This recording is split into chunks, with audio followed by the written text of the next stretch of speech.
when I met you yesterday morning, and your testimony to me about what you went through in life, and the fact that you're now trying to help these young kids.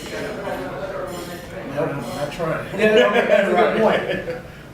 And I want to go to Congress and ask Congress to take some action that's going to help our youth. Help increase the crime that's on the street and give our young guys a sense of hope and future. And you can just share with me what you think has worked in your life. My greatest achievement came when I accomplished my GED. Like I expressed to you yesterday, I never stepped foot in high school. Wasn't able to read and write. So you didn't go to high school? never made it out to 8th grade. Okay. Never made it out to 8th grade. So when did you actually learn how to read? I was 21, and the Hispanic man named Jose helped me accomplish my GED. Yes, that was my greatest accomplishment. And I've had the trials and the tribulations that these young guys have. The incarcerations and gangs and all that. So you were incarcerated like you juvenile? I did juvenile incident. Yes. And all I used to do, I actually brought my report cards to show you because I didn't know how to identify my thoughts, so I couldn't express them. I couldn't read. So the teachers used to think that when it was my turn to read, and I acted out, they put me in the hallway with the book. And I'd just be sitting there, but couldn't read. So I used to act out of anger. I couldn't identify what I was feeling. So once I accomplished the GED, that provided my hope. It created options. It made me want more. And all I do is read now. All I do is read. I don't hurt people. I encourage kids to read because reading is so fundamental. It creates visions. And you get to tap into your mind and explore it. I mean, you can see it. And so with me going down to the Wayne County Juvenile Facility, mentoring to them young guys, mentoring them at the Maggie Lee Community Center. That's what it's about. So you'll go back to Yes, I actually go into the facility. This is the actual detention When they hold, if you've been convicted of murder, carjacking, whatever as a juvenile, I actually go into there. Okay. Bring a group of 25. This is a jail. Yes, it is. Okay. It's a juvenile prison. And go in there and talk to the guys and let them know I understand because I was once one of y'all. And I'm here today to let y'all know that I'm here to help y'all. I take other people in there, try to get them involved because they need hope. And the only way you provide hope is by creating options. You have to show them different options. But more importantly, they need to have somebody as an example to understand. Because I don't speak from a Harvard law book. I speak from experience. And this is my passion. So when I go into there, that's all they understand. They identify. I can tell them what it's like to be raised by a mother, abusive relationships with moms, father being murdered, being incarcerated like them. Was it your dad? Yes, my father was murdered when I was 9. Yes, I contemplated suicide 3 times at the age 15, but never did it. That's how I know for a fact this was God's plan, not mine. And I let them know that. I live a transparent life. And when they see me, and the greatest reward is when one of them actually gets released, I pass out my business cards, the keeping them alive cards, keeping them from the stolen violence. And when one of them call me and say, listen, when you came in there, it helped me. I want you to mentor me. And then we bring them over to the Maggie Lee Community Center.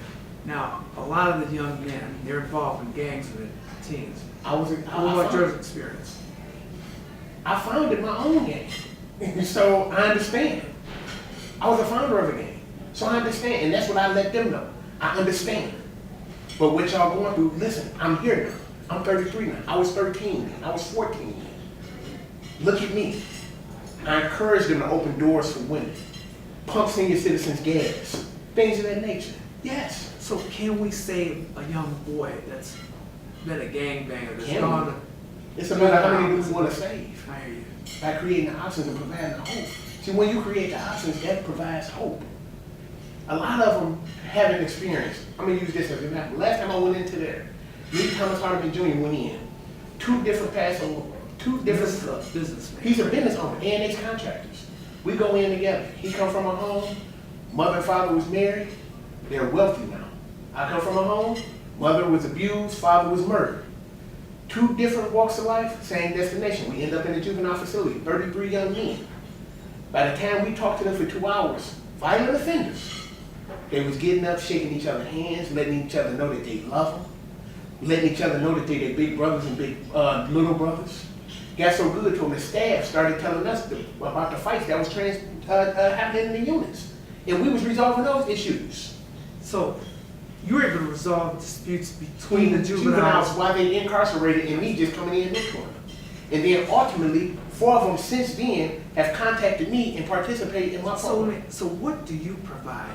I provide an example of what they've been through, an understanding. And that's what they need. See, it's easy to say what you're doing is wrong. But when you go in and you deem this wrong, and they say, you don't know what it's like not to have a dad. I do know what it's like not to have a dad. I do know what it's like not to be able to read. I do know what it's like, father being murdered, mother being abused. Mother had 3 kids by 3 different men. See, I understand. But now I want y'all to understand this. I work for self. I quit my job to start youth mentoring with just a vision, man.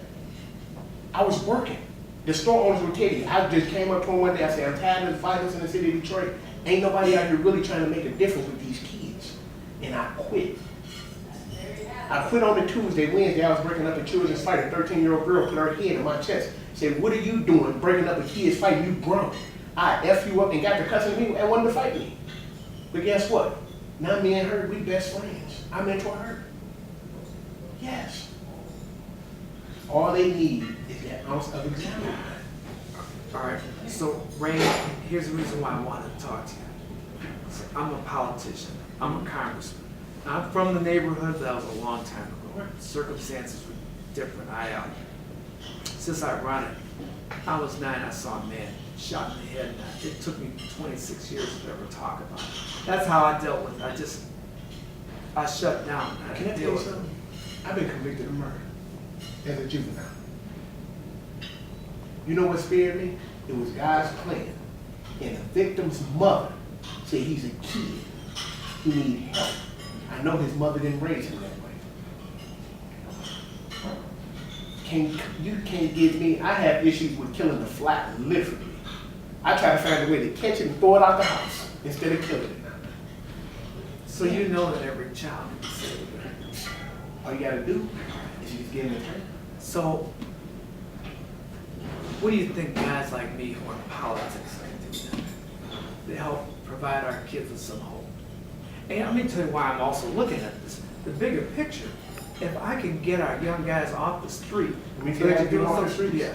I'm gonna use it from a drug dealer standpoint. You take a guy who has a past, he's a drug dealer, might have made some immature mistakes in his life, or just bold choices. 5 children, different women, old child support, a bail of money. That guy's afraid to work because they're gonna garnish all his wages. That's true. Right?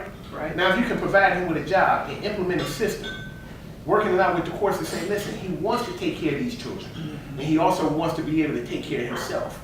Let's not be as harsh on him, but make him man up and take responsibility for these kids with employment, not garnishing all his wages.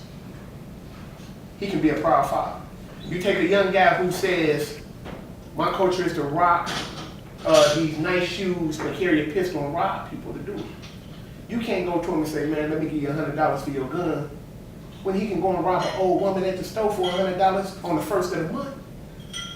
Implement a pistol for hammer program. Tell him, listen, you come and drop that hammer in this garbage can, I'm gonna give you a hammer, lawnmower, nails, boards. You're gonna go and board these houses up. You're gonna go and cut these grass. Guess what? 300 guns? That ain't nothing. You can get thousands of guns off the streets like that. But keep talking about, I'm gonna give you $100 and I'm gonna lock them up. One thing about a person who commits crime, understand is they know the consequences of it. They don't care. They deal with it because it's a possibility they may not get caught. They don't care about the 10 years for a gun. They looking at the here and now. A guy was working, I was doing security in the supermarket, man. Let me show you this. Guy stole some steaks. The owner of the store tell me he stole the steaks. I go to him, I say, man, I know you got the steaks. They didn't see you on camera. He said, yeah. I said, why has you stolen them? He said, man, my license hooked up illegally. My wife is around the corner with my babies, and I just got laid off. I said, keep the steaks. Owner said, why you let him do that? I said, because I understand the situation, I'm gonna pay for him. Faithful, loyal customer to the supermarket right now today.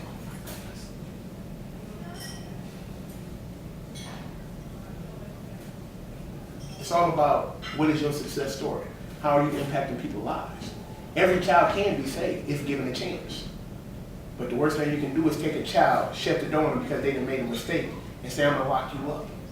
With no rehabilitation, with no sense of direction, who can't read and write. All they ever seen was violence. So now all they play that in their mind, and they just angry. Nobody taking the time out to actually sit down and talk to them, and look them in their eyes and say, listen, I love you for no reason at all. I took violent offenders, bro. Violent offenders. And they was telling each other, I love you. The staff didn't even understand that. But I came directly in, interacting with them because I'm not afraid of them. Because I understand they're not here to harm. You can go to the duck pond. And if you go down there to feed the ducks accept the bread and crackers from you and everything. But if you go down there throwing rocks, they're going to fly away from you. Right? Same way with the kids. They know who there to help them, and who understand, and who there just to exploit them. They're being exploited. How do you feel? How do they feel they're being exploited today? Easy. Anytime you don't take the time out to ask them what's going on, but you want to condemn them and let them know what they did was wrong. They knew they was doing wrong when they did what they did. Yeah, right. Well, now, what is the option? How do you create an option? How do you provide hope? You have to understand. You have to be understanding and listen to them, not always talk to them.